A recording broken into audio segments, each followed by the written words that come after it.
श्रोते हो, दत्तात्रयांचे दुसरे अवतार श्री स्वामी नृसिंह सरस्वती चरित्रामृतातले आपले 10 अध्याय पूर्ण झाले आहेत. आज 11वा अध्याय आपल्याला बघायचा आहे. 11वा अध्याय मोठा असल्याने त्याचे पण 2 भागात आपलं वाचन होणार आहे. तर आज भाग 1 आपण पाहूयात. अध्याय 11वा, गुरुनिष्ठेचा महिमा. वासर ब्रह्मेश्वर श्री गुरूंनी सोडल्यावर शिष्यांसह फिरत फिरत ते परळी वैजनाथ या क्षेत्री येऊन पोहोचले. वाटेत ठिकठिकाणी दर्शनोत्सुक लोकांचा त्यांना फार उपद्रव झाला. शांतता स्वस्थता तर सोडाच, पण त्यांना नित्याची ध्यानधारणा उपासना करणे कठीण होऊन बसले. सगळेच शिष्य होण्यासाठी धडपडू लागले. सेवेच्या निमित्ताने स्वार्थी ढोंगी लोक जवळपास वावरू लागले. श्री गुरूंनी याला आळा घालण्याचे ठरवून प्रथम सर्व शिष्यांना तीर्थयात्रेस जाण्यास सांगितले. तीर्थयात्रा कशी करायची, कोणकोणत्या तीर्थक्षेत्रांना भेटी देणे अगत्याचे आहे तेही त्यांना समजावून सांगितले. बहुधान्य संवत्सरात आपल्याला श्रीशैल्य पर्वतावर येऊन भेटा असे सांगून त्यांनी सर्व शिष्यांना निरोप दिला. त्यांच्या आज्ञेनुसार शिष्य निघून गेल्यावर श्री गुरु तेथेच वैजनाथ जवळ गुप्त होऊन राहिले. तरीही एके दिवशी अचानक एक ब्राह्मण त्यांच्यापाशी येऊन पोहोचला.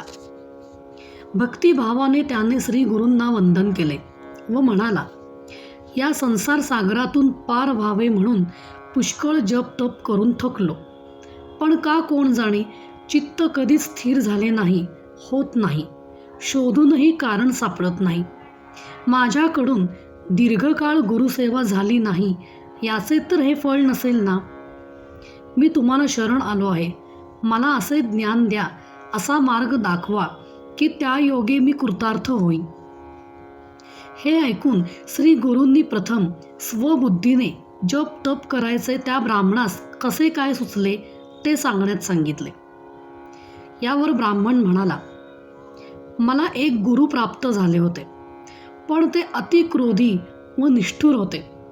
माझ्यावर कारणाविना रागवायचे, संतापायचे, चिडचिड करायचे, केव्हा केव्हा तर मारायचे पण. करण्यास अशक्य व सर्वस्वी करणे अयोग्य अशी आपली घरकामे मला करायला लावून त्रास देत असत. हे सर्व सहन करूनही ज्ञानाचा असा एक शब्दही सांगत नसत. त्यामुळे तेथे मी कंटाळलो व शेवटी एके दिवशी कोणास न सांगता सवरता आश्रमातून पळ काढला. म्हणले, कशाला पाहिजे गुरु, पुन्हा म्हणून गुरुच्या नादी लागायचे नाही असे ठरवून माझा मीच जप करू लागलो. पण चित्त काही अद्याप स्थिर होत नाही, म्हणून देवा आता कृपा करून काही मार्गदर्शन करा. हे ऐकून श्री गुरूंना त्याच्या अल्पबुद्धीची कीव आली. त्याचा रागही आला. प्रथम तर त्याच्याशी बोलणेही नको वाटले, पण आपल्या मनाशी म्हणाले, पाहू याला सुधारता आला तर.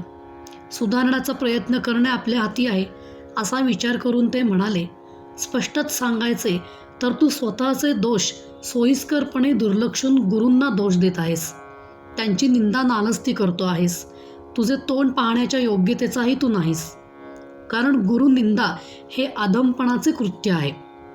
तू गुरुद्रोही होऊन आत्मद्रोही झाला आहेस. आपले नाक कापून दुसऱ्याला अपशकुन करण्यासारखा हा तुझा प्रयत्न आहे. गुरुवर जाज्वल्य निष्ठा पाहिजे, तरच शिष्याचा कार्यभाग साधतो. गुरु म्हणजे कामधेनू, तिचा त्याग करून तिला लाथ मारून सुख ते कसे काय लाभणार, चित्त स्थिर कसे होणार, ज्ञान ते कसे मिळणार. तेव्हा तुझ्या या आजच्या स्थितीला तुझी हा उपराटी कृतीच कारण आहे. याला मी काय करू. तुझी वृत्ती बदलणे सर्वस्वी तुझ्याच हाती आहे. श्री गुरूंचे हे परखड बोल ऐकून आपलेच काहीतरी चुकले आहे अशी त्याची खात्री झाली. आता माझी सोडवणूक करा. माझी चूक मला कळते आहे, पण काय करावे तेच सुचत नाही. तेव्हा निश्चयात्मक योग्य ती कृती माझ्याकडून घडेल असे ज्ञान मला द्या. तुम्हीच मला मार्ग दाखवू शकाल. तेव्हा या शरणागतावर कृपा करा महाराज, अशी तो श्री गुरूंची कळवळून विनवणी करू लागला. श्री गुरूंनी पाहिले की त्याच्यावर थोडासा परिणाम होतो आहे. तेव्हा गुरु महिमा काय आहे, गुरुची सेवा निष्ठेने कशी करावी, गुरु सत्व परीक्षा कशी घेतात, जरी ते वरून अत्यंत कठोर भासले तरी अंतरी ते किती प्रेमळ असतात, हे त्या ब्राह्मणास समजावून सांगावे असे त्यांना वाटले. महाभारताच्या आदी पर्वात गुरुसेवा व गुरुमहिमा याबाबतचे जे वर्णन व जी कथा आहे ती त्यास सांगावी असा आपल्या मनाशी निर्णय घेऊन त्यांनी पुढील कथा त्या ब्राह्मणास सांगितली. द्वापार युगात धौम्य नावाचे एक महाबुद्धिवान व विद्वान ऋषी होऊन गेले. त्यांचे अनेक शिष्य त्यांच्या मार्गदर्शनाखाली विविध शास्त्रांचा अभ्यास आश्रमात राहून करीत असत. पांचाल देशाचा अरुणी, दुसरा बैद व तिसरा उपमन्यू असे 3 प्रमुख शिष्य होते. त्या काळी आश्रमात अशी पद्धत होती की आपल्या शिष्याला गुरु त्यांच्या इच्छेला वाटेल ती खडतर सेवा करायला सांगायचे व त्याद्वारा त्याच्या गुरुनिष्ठेची परीक्षा घ्यायचे. त्या कसोटीला जर तो शिष्य उतरला तरच त्याला अनुग्रह प्राप्त होईल. गुह्यत्तम असे ज्ञान दिले जाई, ज्ञानोपदेश केला जाई. या पद्धतीनुसार आपल्या या 3 शिष्यांची कसोटी घेण्याचा निर्णय ऋषींनी घेतला. या बेतानुसार एके दिवशी सकाळी सूर्योदयानंतर त्यांनी अरुणी यास सांगितले की साळीची रोपे पाण्याअभावी वाळून चालली आहेत. तातडीने पाणी देण्याची व्यवस्था केली तरच पीक वाचेल. तेव्हा तू तिथे जा, तुला योग्य वाटेल तो उपाय कर. शेतात भरपूर पाणी तुंबवूनच परत ये. ही गुरूंची आज्ञा होताच तो पळाला. तेथील दृश्य पाहताच त्यालाही पटले की शेतात शक्य तितक्या लवकर भरपूर पाणी पोहोचले पाहिजे. पूर्वेला एक मोठा डोंगर होता. मोठ्या धबधब्यासारखे पाणी त्या डोंगरावरून खाली कोसळत होते. या वेगाने कोसळणाऱ्या पाण्याचा शेताच्या दक्षिणेस एक नालाच तयार झाला होता. या वाहणाऱ्या पाण्याच्या सपाटीपासून शेत थोडे उंचावर होते. हा नाला शेताच्या हद्दीपासून 200-250 फुटांवरून शेताला समांतर असा पूर्वेकडून पश्चिमेकडे वाहत होता. या नाल्याची रुंदी तशी फार नव्हती. शेताच्या पश्चिमेच्या हद्दीपुढे 15-20 फुटांवर तर ही रुंदी केवळ 5-6 फुटांचीच होती. तेथूनच हा नाला खाली तलावात कोसळत होता. जेथून हा नाला खाली तलावात कोसळत आहे तेथे 1-1.25 फूट उंचीला बांध घातला तर पाणी अडेल व असे अडलेले पाणी पाट म्हणजे जमीन खोदून पाणी वाहण्यासाठी केलेली वाट खोदून शेतात नेता येईल असे अरुणीस वाटू लागले. बांध घालणे शक्य होते कारण तेथे रुंदी केवळ 5-6 फूटच होती. त्याने आपल्या गुरूंना वंदन करून यशासाठी त्यांची मनोमन प्रार्थना केली. अवजारांच्या सहाय्याने त्याने पाट खोदण्यास प्रारंभ केला. 2-2.5 फूट रुंदीचा, 1.5 फूट खोलीचा व अंदाजे 250 फूट लांबीचा तो पाट त्याच्या मनासारखा तयार झाला. एव्हाना मध्यान्ह होऊन गेली. आता ते तलावात कोसळणारे पाणी अडवणे जरूर होते.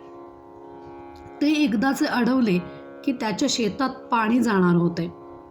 पण तो थकला होता. शेवटी मानवी शरीर असते.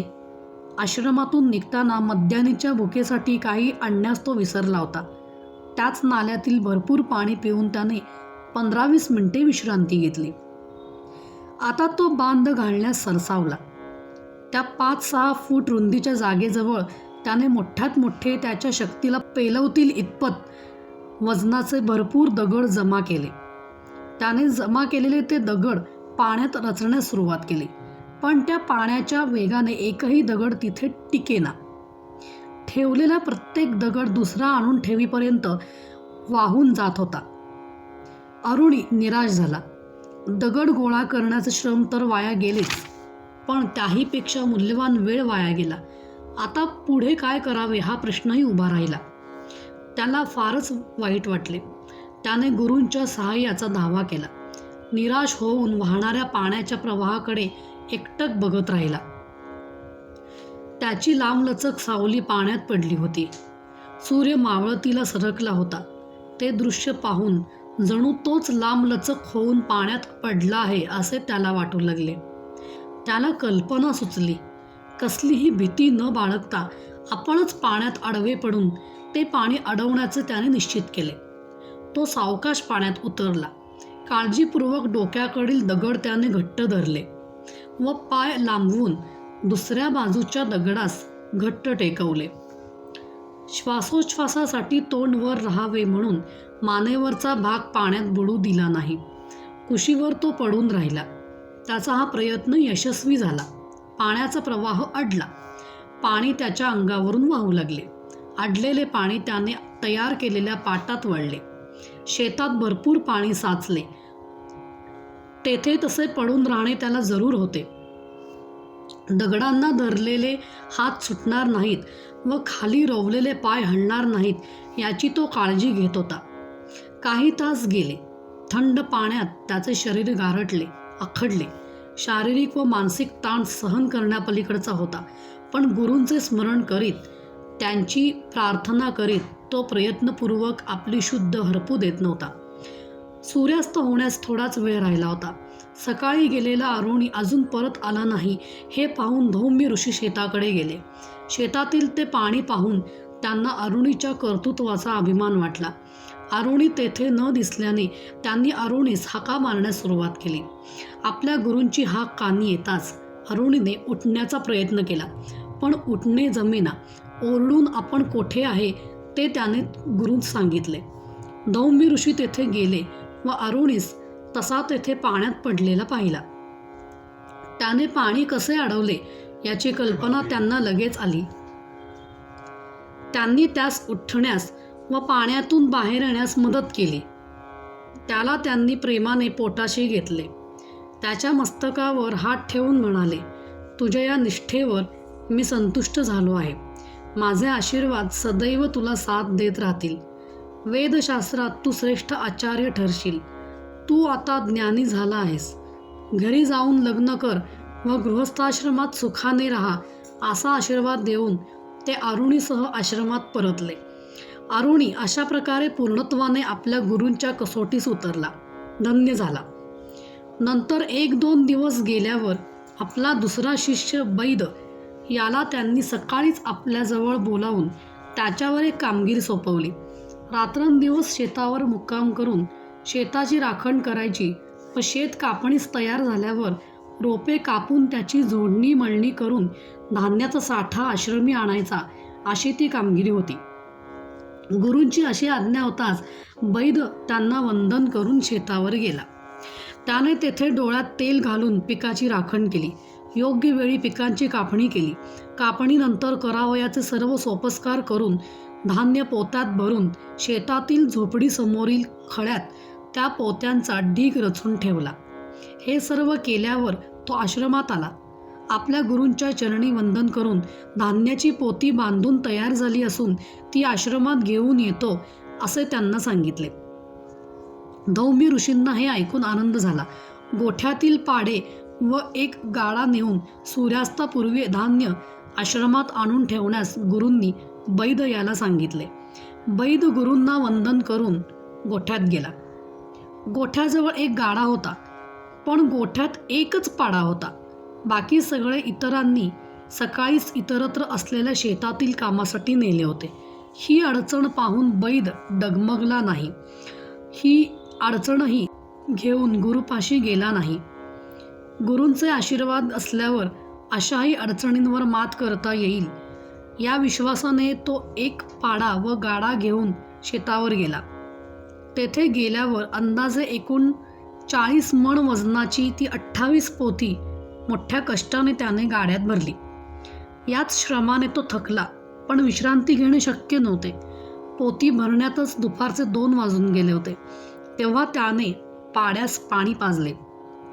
आपणही पाणी प्याला व पुढील उद्योगास लागला. अंदाजे 40 मण वजनाने भरलेल्या त्या गाड्याच्या एका बाजूस त्याने तो पाडा जुंपला. दुसरी बाजू आपल्या मानेवर पेलवून तो निघण्यास तयार झाला. गुरूंची मनोमन प्रार्थना करून व अंतरातून त्यांना वंदन करून त्याने पाऊल उचलले. गाडा तेथून हलला. 51 पावलांचा रस्ता पार करताच काम अत्यंत कठीण असल्याची जाणीव त्यास झाली. पण त्याने जिद्द सोडली नाही. प्राण गेला तरी चालेल, पण गुरूंच्या आज्ञेनुसार काम करायचेच या जिद्दीने तो गाडा ओढत राहिला. तो पाडा असल्या कामाला सरावलेला नव्हता. वर दुसऱ्या बाजूला पाडा नसून ओढणारा माणूस होता. साहजिकच दोघांच्या चालीत वेगात फरक पडू लागला. मागे पुढे होत खेचाताण होऊ लागली. बैदला ते सहन होईना. त्याची मान भरून आली. होणाऱ्या घर्षणाने मानेला फोड आले, कळा आल्या. पण अशाही परिस्थितीत त्याने चाल चालूच ठेवली. रस्ताही उंच सखल, चढावाचा, उताराचा, मध्येच कोठे दगड तर खड्डे असलेला असा होता. खड्ड्यात तर चिखल साठला होता, त्यामुळे खड्ड्यांच्या खोलीचा अंदाज येत नव्हता. तरी पण तो निष्ठावान शिष्य गाडा ओढतच राहिला. आणखी मैल 1.5 मैलाचे अंतर कापल्यावर तो आश्रमात पोहोचणार होता. तासाभराने सूर्यास्तही होणार होता. अतिशय थकला असताना आता त्याला थांबणे शक्यच नव्हते. गुरूंची आज्ञा कोणत्याही परिस्थितीत मोडायची नाही हेच त्याचे व्रत होते. म्हणून तो गाडा ओढतच राहिला. पण आता त्याच्या दुर्दैवाने चिखल असलेल्या एका मोठ्या खड्ड्यात पाण्याचा पाय लंगडला. त्याला दुखापत झाली. पाण्याने तेथेच बैठक मारली. काही केल्या तो उठेना.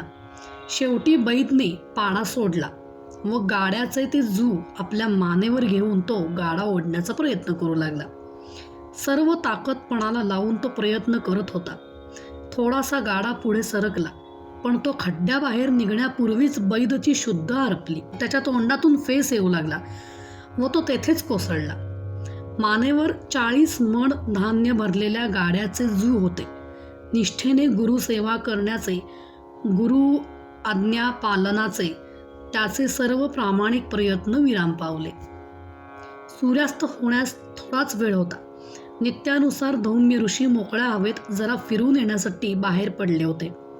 बैद अजून परत न आलेला पाहून त्यांनी तो येण्याच्याच मार्गाने जाण्याचे ठरवले व बाहेर पडले. वाट वळणावळणाची होती.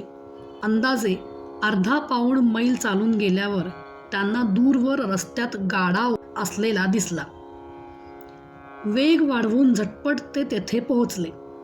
तेथील दृश्य पाहून त्यांचे अंतःकरण कळवळले. त्यांनी शेजारच्या खड्ड्यातील पाण्याचे हबकारे बैदच्या तोंडावर मारून त्याला सावध केले. ताकद लावून त्याच्या मानेवरील जू दूर केले व बैदला उठवले. बैद गुरूंना वंदन करून आज्ञेचे पूर्णत्वाने पालन झाले नाही म्हणून क्षमा मागू लागला.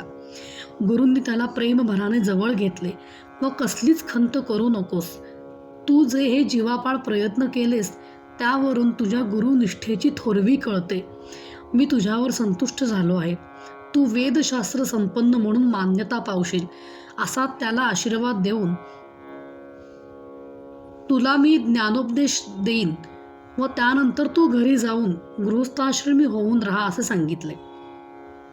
अशा प्रकारे हा दुसरा शिष्य बैद त्यांच्या त्या गुरुनिष्ठेच्या परीक्षेत यशस्वी झाला.